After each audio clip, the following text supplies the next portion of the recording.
안녕하십니까. KBC 8시 뉴스 시작합니다.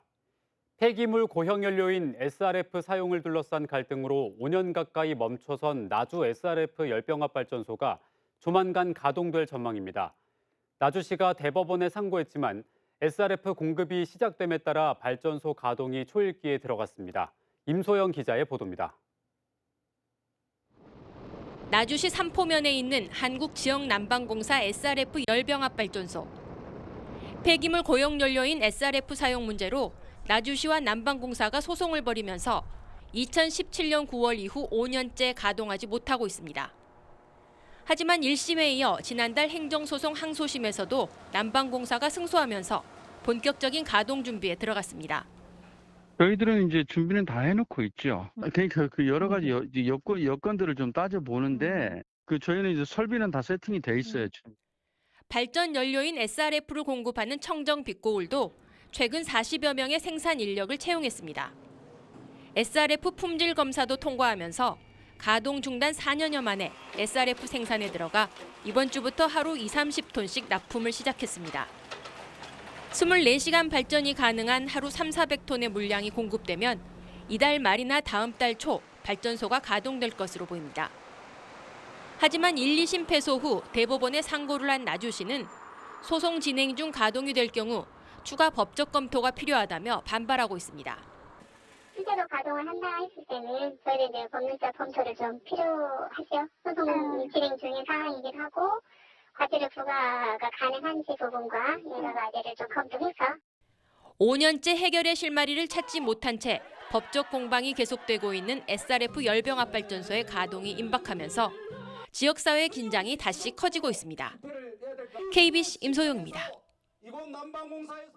광주와 전남의 코로나19 확진자가 연일 2만 명 안팎을 기록하고 있습니다. 오늘 저녁 6시까지 광주에서는 9,430명이 확진됐습니다. 요양병원 3곳에서 107명이 집단 감염되는 등 취약시설을 중심으로 한 감염이 계속되고 있습니다.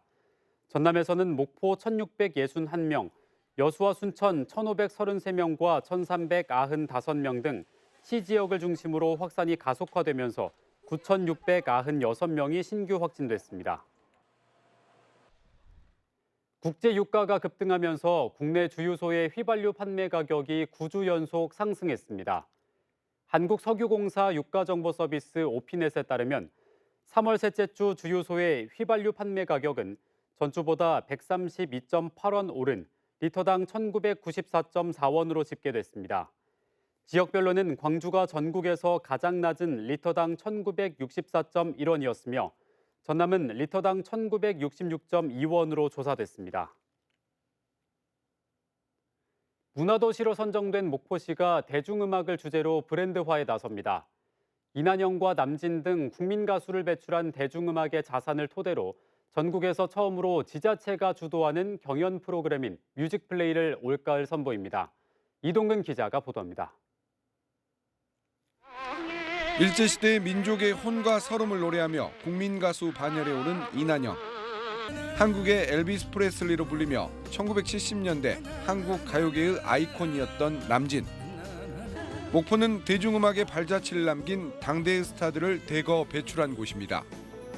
4대 관광 거점 도시에 이어 문화도시에 선정된 목포시가 대한민국을 대표하는 대중음악 도시란 브랜드화에 나섭니다. 전국에서는 처음으로 지자체가 주도하는 대규모 음악 경연 프로그램 뮤직 플레이를 선보입니다. 콩쿨이나 가요제 규모를 뛰어넘어 전 국민을 대상으로 온 오프라인에서 예선을 거쳐 준결승과 결선 무대를 축제 형태로 운영합니다. 우리만의 음악 축제, 우리만의 차별함이 있는 것, 특별함이 있는 것, 또 시민이 주체가 되는 그런 음악 축제가 되었으면 하는 바람입니다. 경연 기간 목포 일대는 음악을 주제로 한 페스티벌이 개최됩니다. 다양한 장르의 공연 무대는 물론 시민과 관광객이 노래와 춤을 즐기는 체험 행사가 운영됩니다. 구도심 근대 건축물을 리모델링해 근현대 가요와 K-팝, K-트로트를 한눈에 볼 수 있는 대중음악의 전당도 조성할 예정입니다. 음악이라는 매개체를 통해 가지고 많은 사람들이 목포로 관심도 갖고 참여도 하게 된다면 이 관광뿐만이 아니라 지역 경제에도 많은 도움이 될 거라고 저희는 그렇게 생각을 하고 있어요. 목포시는 지난해 성공적인 개최를 이룬 문학박람회와 뮤직플레이를 경연제로 운영해 4대 관광도시와 문화도시에 걸맞는 볼거리와 체험을 제공할 계획입니다.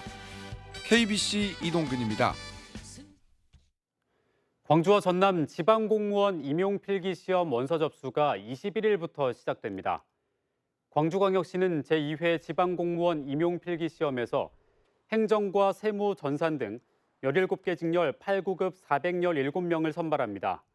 전라남도도 제3회 지방공무원 임용공채를 통해 1,768명을 선발하기로 했습니다. 응시 원서는 21일 오전 9시부터 25일 오후 6시까지 지방자치단체 인터넷 원서접수센터를 통해 접수하며 보다 자세한 사항은 인터넷 원서접수센터 홈페이지를 참조하거나 광주광역시와 전라남도에 문의하면 됩니다.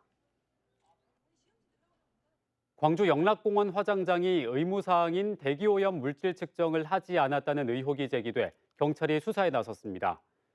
광주경찰청은 영락공원 화장장이 지난 2020년 1월부터 10개월 동안 의무적으로 시행해야 하는 대기 환경 오염 물질 검사를 하지 않았다는 내용의 고발장을 접수받고 사실관계를 파악하고 있습니다. 이에 대해 영락공원 측은 당시 측정 대행업체들의 무더기 영업정지 처분으로 인해 환경부로부터 6개월 동안 측정을 유예받았다고 해명했습니다. 경찰은 조만간 관련자들을 소환해 정확한 사실관계와 법 위반 여부를 조사할 방침입니다. 무한교육지원청이 지역 학생들의 자기주도적 학습 능력 향상을 위해 창의융합 발표 토론 프로그램을 운영합니다. 1학기는 관내 고등학생을 대상으로, 2학기는 중학생을 대상으로 운영하는 이번 프로그램은 3명이 한 팀으로 정치와 사회, 경제 등에서 창의융합적 주제를 선정해 직접 자료조사와 토론 등을 거쳐 종합발표회를 갖습니다.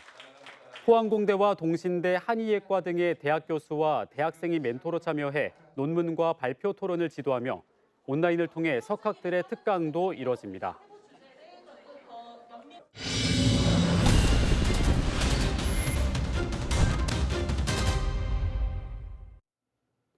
오늘 광주와 전남은 비가 그친 뒤 하루 종일 흐린 날씨가 이어졌습니다. 내일도 대체로 흐린 가운데 꽃샘추위가 이어지겠습니다. 내일 아침 광주가 1도, 목포 3도, 여수 4도 등 영하 2도에서 영상 4도 분포로 오늘보다 더 춥겠습니다. 한낮 기온은 8에서 14도 분포를 보이며 오늘과 비슷하거나 조금 높겠습니다. 오늘 비가 내린 지역에서는 밤사이 기온이 낮아지면서 도로에 살얼음이 끼는 곳이 있겠습니다. 전라남도가 올해 농촌에서 살아보기 사업을 운영할 27개 마을을 선정하고 맞춤형 프로그램을 진행합니다. 전라남도는 숙박과 농촌 현장 체험이 가능한 21개 시군의 대표 마을을 선정하고 도시민이 일정 기간 머물며 농촌 문화를 이해하고 귀농귀촌으로 이어질 수 있도록 지원할 계획입니다. 영농 실습 등 일반 프로그램을 운영하는 귀촌형과 지역의 주요 작물 재배 기술과 수확물 관리 등의 귀농형, 지역 공동체의 도시 청년이 참여하는 프로젝트 참여형으로 구분해 운영되며 올해부터는 재배 품목을 세분화해 참가 희망을 받습니다. 지난해 전남에선 20개 운영마을에 도시민 212명이 참가해 그 결과 36명이 전남으로 이주했으며 108명은 2023년까지 전남으로 이주할 계획입니다. 전남의 대표 농특산물을 원료로 만든 뷰티 상품이 인기를 끌면서 지역 경제 활성화에 효자 역할을 하고 있습니다. 전라남도는 여수 동백, 광양 매화, 보성 녹차 등 9개 시군의 17개 업체가 농특산물에서 원료를 추출해 만든 화장품과 입욕제 등 39종의 상품이 시장에 판매되면서 억대의 소득을 올리고 있습니다. 전라남도는 K-뷰티에 관심이 높아지면서 시장 규모가 16조 원대로 확대됨에 따라 전남의 풍부한 천연 소재를 이용한 다양한 상품 개발에 나설 계획입니다. 땅끝마을 해남군이 코로나19 장기화로 지친 도시민들을 위한 생활관광 프로그램을 운영합니다. 해남형 생활관광 프로그램 땅끝마실은 군에서 인증한 숙박업체에서 1박 2일 동안 체류하며 현지인처럼 살아보는 생활관광 프로그램으로 농어촌 체험과 생활체험 등을 다양하게 운영합니다. 신청은 해남군 문화관광 홈페이지에서 땅끝마실 정보와 숙박업소, 체험을 확인한 후에 희망 날짜의 신청서를 등록하면 됩니다.